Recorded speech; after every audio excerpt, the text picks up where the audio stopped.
Step one of nailing a deficit deadlift is setting up the elevated surface that you're going to pull from. So if you are brand new to deficit deadlifts, start with a 25-pound bumper plate. Ideally, you'll want to find a plate that is relatively flat versus having a ton of rigid sidewalls.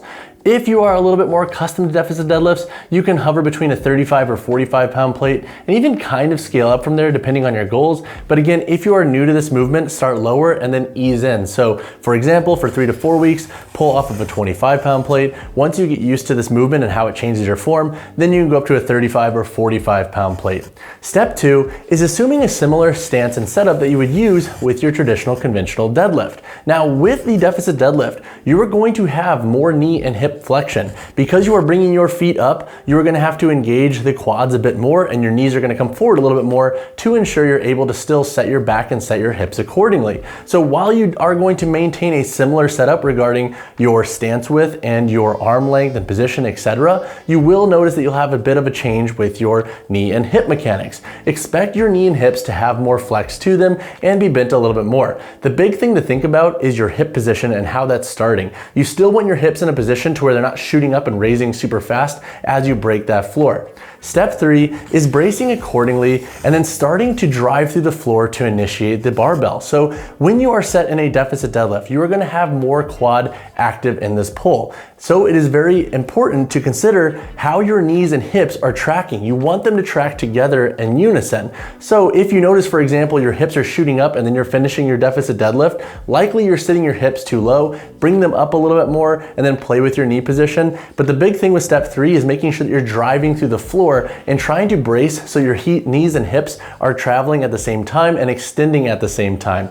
Step four is driving through the floor, keeping that bar tight and then locking out. So as you start to pass that knee, you're likely going to be close to full knee extension. And this will vary depending on the height of the elevation you're pulling from and also in your anatomy. But this is where it's very important to keep that bar nice and close, because if your knees are close to locking out, but you still have some more range of motion to travel with that bar before you hit full hip extension, if you keep that bar close, it's going to give you a cleaner bar path and it's going to keep a lot of that bias into the posterior as you're finishing your lockout. At the top of the movement, squeeze your quads, squeeze your glutes, and think hips to the bar to really make sure you're locking out your rep. The final step is to break at the hips and then break at the knees. So you bring that barbell down in a nice clean bar path, and ideally you want that bar to land in a similar position to where it started. That's usually a good cue to know that, hey, my bar path has been pretty solid for the elevation I'm pulling from for my deficit deadlifts. If you notice that bar is floating away from you, more than likely you're breaking way too hard at the knees and you're pushing that barbell away, and that can take away the time and the effort it takes to then realign that barbell and set for your next consecutive rep. All right, so why perform deficit deadlifts? Let's talk about it. 3 reasons why you might want to program deficit deadlifts for your goals. Number one,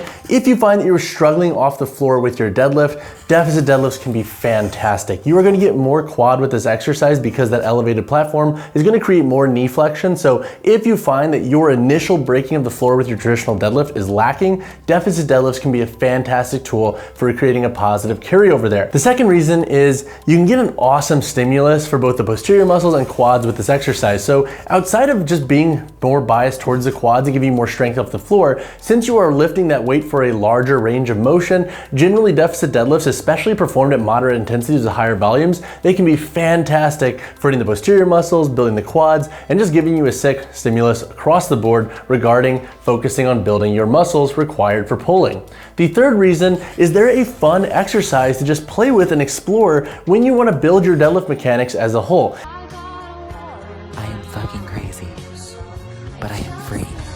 I think it can be very beneficial to pull from different setups. So by elevating the feet, you're going to change the mechanics of your deadlift, and just having the ability to know how to do that and how to adjust to different pulling settings can have nice carryover both for your lifting and then the real world. So I don't think you can ever go wrong with challenging yourself to be strong in different positions, especially if they are already familiar and you just have to tweak little things to learn more about your body anatomy and how you pull under different contexts. All right, so 2 mistakes to avoid with the deficit deadlift is number 1, setting your elevation too high too fast. So if you've never performed deficit deadlifts, once again, start with a 25-pound plate, ease into it, and then go 35, 45, etc. I would suggest not starting with a high elevation right out of the gate because this is going to change your mechanics a lot and that might throw you off. The second mistake is sitting too low with your hips. So an easy way to fix this is to video yourself from the side as you're doing your deficit deadlift. And if you notice that your hips are shooting up first, simply bring your hips up a little bit, keep your knees still flexed and bring them forward if you need to, but ideally you want those hips and knees once again traveling at the same time. So generally speaking,